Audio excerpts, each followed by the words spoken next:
Continuing the theme on this channel of top laners that hate playing top lane, today I have an absolutely insane player to show you. This is Happy Happy 2, a master Janna top lane player who takes Smite and literally never goes top lane. He's not just a roaming champion, he doesn't even go to lane at level 1, and he doesn't stop the enemy top taking tower. So, is he trolling? Well, on this account, he hit master with a 69% win rate playing Janna top, and even has a second account with a 71% win rate with the exact same strategy. All solo queue, no duo. So it's fair to say he's not trolling. This strategy is just something we have never seen before. It has some hilarious parts where he just ruins the enemy jungler's life, it has completely unpredictable ganks that tilt enemies, and it even has a new gold generation exploit that he has invented. He might be the smartest solo queue player we've ever seen. Let me show you why. But quickly, let me tell you this video is sponsored by Alienware. They sent me this beast of a PC, the new Aurora R13, that you can get as well at the link in the description. Here are all the specs of the one that I got, it's crazy. But the most important thing, how does it handle competitive games like League? And what about all the new big games? In League you can get some ridiculous frame rates. Pro players all play on 144 capped FPS for the smoothest movement, and this PC keeps you locked on it even in team fights. It's the same PC that some pro teams use like Team Liquid, so if you want to play at your best, why not get the technology the best players have? When I'm streaming it's the exact same thing, the FPS barely moves even in fights. If you want to try out new games on maximum settings, and believe me you will if you have this PC, the graphics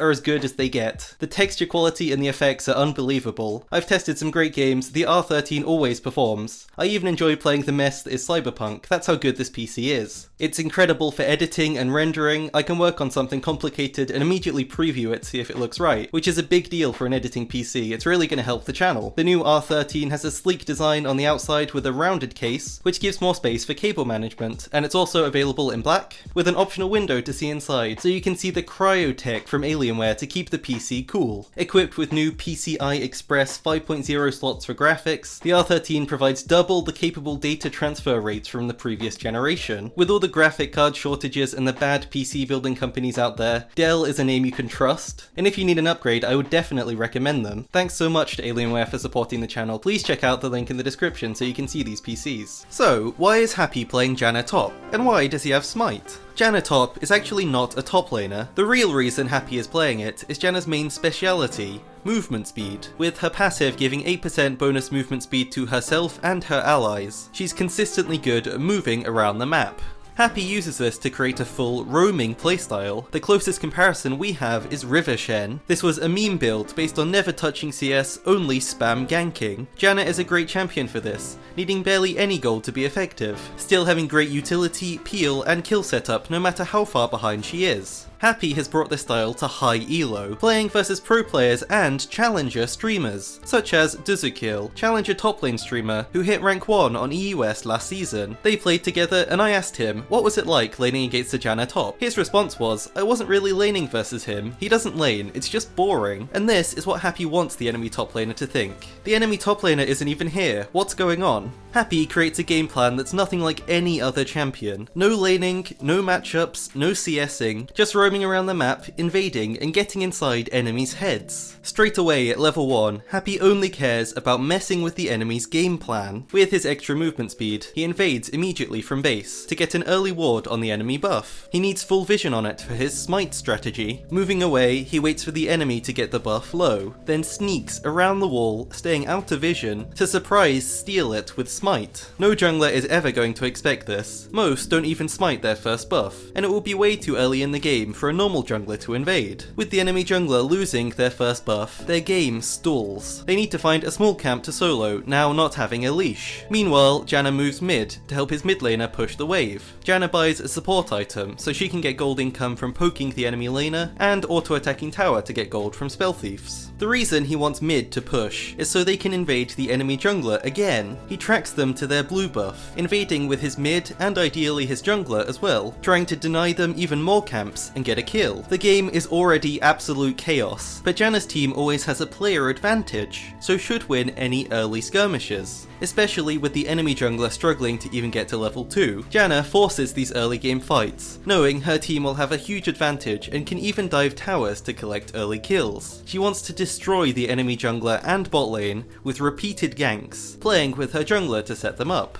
In high elo with an extra player, you don't have to wait for the perfect dive opportunity, they can just force it to happen if the players are good enough. Between making all these plays, if Janna has nothing to do, she'll go to an empty lane and collect the XP for herself, waiting for the next opportunity, and trust me, it won't be long before he does something else. So this early game is insane, and it's not the end of his plan, but let's take a step back. This is Smite Janna top lane. He's still playing top, so what happens to his lane while he's gone? How does his team stay even in gold? And most importantly, how does he ever get into a game without people dodging? In Champ Select, Happy has a new way to convince his teammates not to dodge. Instead of revealing his full strategy to his teammates, he holds as much information back as possible, not typing, not even showing his summoner spells, hovering Flash Ignite. His team thinks, oh, it's a Janna top lane, that's pretty weird, but he can wave clear and AFK at tower, and it'll give us a good teamfight composition. Not too bad to play with. Then at the last second, Happy swaps, taking Flash Smite to set up his counter jungling. It's too late for his teammates to dodge and the game goes through. Once they're in game, they're locked in to what I would call a controlled fiesta. Happy does his invade and makes great early game plays. If he messes up and chooses the wrong buff to ward, don't worry, he has a backup plan. First, he leashes for his jungler, then goes mid to once again get priority. This lets him safely invade the enemy's second buff, so he can smite steal that one. He can then also get Scuttle Crab with Q and second smite to steal it away from the enemy jungler. While this is happening, his jungler is getting the bottom crab, or is able to get a free first gank. No matter what, Janna is always finding ways to out-trade enemies. Your main goal is transferring resources from the enemy jungler to your jungler, so Happy is constantly drawing the enemy jungler over to lanes where he doesn't want to be, forcing him to respond to Janna's ganks. Meanwhile, Janna's jungler can be farming, taking top wave, or even join the ganks to get extra kills. Janna may only be level 2, but his jungler has claimed all of the top CS, and so is power level to 6, ready to get ganks off, and Janna can still use her W to set it up. Even his runes are built around this, taking Aerie for the early damage and shielding, with lots of movement speed in his minor runes, to quickly get across the map and keep surprising enemies. But, most importantly, what about the problem of top lane? Janna is fully focused on getting his jungle, mid and bot side ahead for the whole of early game. He gets them kills, early camps, even collecting free dragons as early as level 3 thanks to their double smite. His bot side will be ahead in gold, but the enemy top laner will be getting further and further ahead. This is where Janna's game-breaking gold generation exploit comes in. It's all about kill bounties. There are bounties for shutting down fed players who have lots of kills, but there are also bounties in the game based on the amount of CS a champion gets. The game compares a champion's CS to the enemy team's average. If they have lots more CS than the average enemy, then they get a bounty. Since Janna and her support are not touching any CS, their average team CS will be very low, even though they can still get gold from kills and assists. This means two very important things. If Janna plays well and her team gets really far ahead through bot side, then that's 5 players on her team who are fed versus 1 player on the enemy team who's fed, just their top laner, so Janna probably wins the game anyway. But if Janna struggles to make plays early on, her team will probably still be around even in gold, but the enemy top will build up a big bounty that Janna's team can roam up and claim whenever they want. To put it simply, invest all of your gold in Gwen, the enemy top laner, feed them with lots of money while you're working hard grinding out gold in bot side. You're likely staying overall even or getting ahead, but when you finally return to top lane, you have a fat payday waiting for you, a big shutdown on Gwen, which boosts your team ahead. Yes, there will be a big difference between you and the top laner's level, but you can just collapse with your team to even up the fight. The enemy top will need to keep pushing all the way to tower as Janna makes plays around the map, so they will be overextended and easy to gank.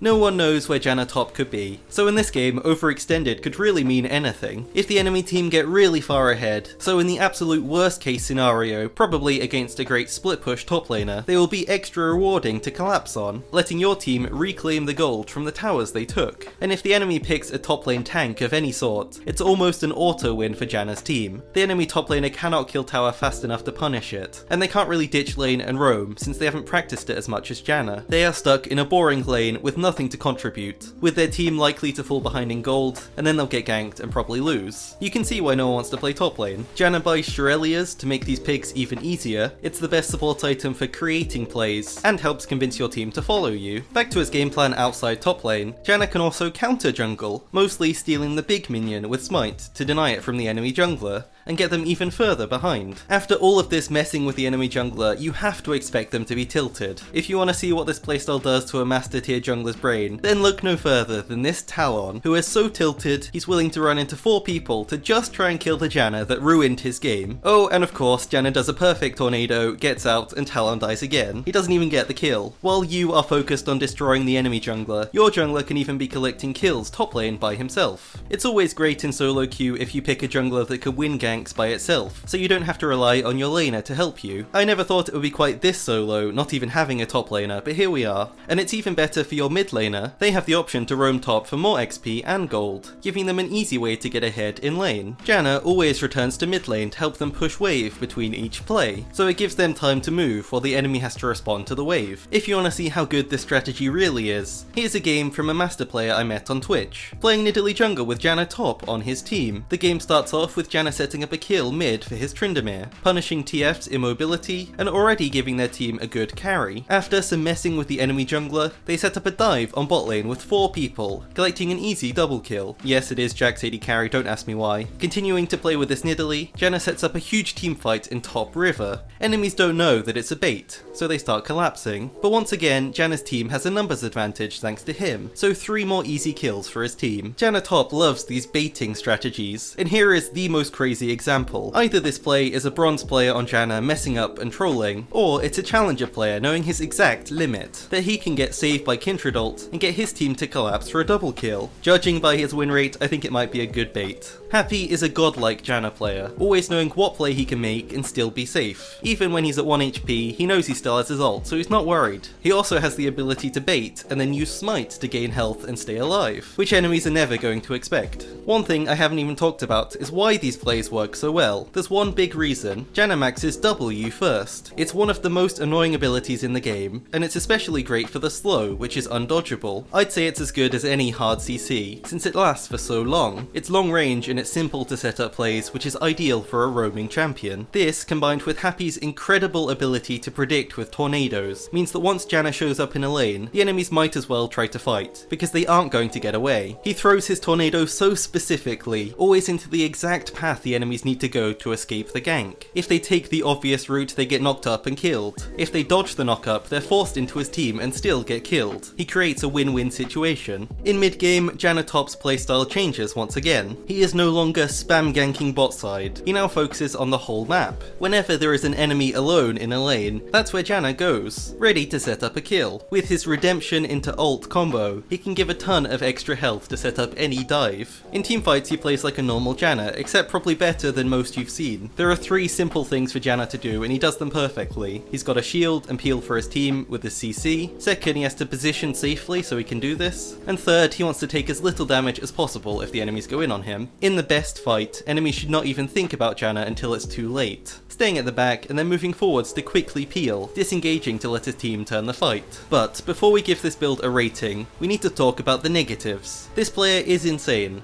but he's not immune from deaths. Janna dies a lot. Sometimes he dies 13 or 14 times in a game and still wins. He wants to get his teammates as far ahead as possible and force them to try and carry him. Meanwhile, he just wants to be as annoying as he can. If he's tilting enemies and keeping them from getting CS or jungle camps, even if he's dying a lot, his team can still capitalize on this and get ahead. If done well, these kill trades are actually worth it. If he was doing it badly, he wouldn't have a good win rate and he would just get reported. So overall, I think this pick is probably one of the hardest things to play in League. You need to break out of all of the habits you've been learning for years of how to play League, and be able to freeform create plays on the fly without any planning. It is high difficulty, and requires your team to not be tilted, while also following up on your plays. Almost every play this Janna makes is really good, but without his teammates following, it still wouldn't work. If you are good enough to do it, then it becomes one of the best ways to tilt enemies and create a gold lead that likely will just make the enemy jungler AFK while his team surrenders. Due to these factors, my rating for this build is an 8 out of 10. The master players I talked to about this actually gave it a 9 out of 10 after being on his team, so maybe my rating is even too low. For his custom Janna top build, first item getting mobility boots to move around the map, and then Shurelius to set up plays. Redemption is next to help in fights, and surprisingly he then goes Deadman's Plate. The reason is to help him survive and let him bait more plays, as well as giving extra movement speed so he can always be in the fight. If he needs it, he can buy anti-healing with Oblivion Orb,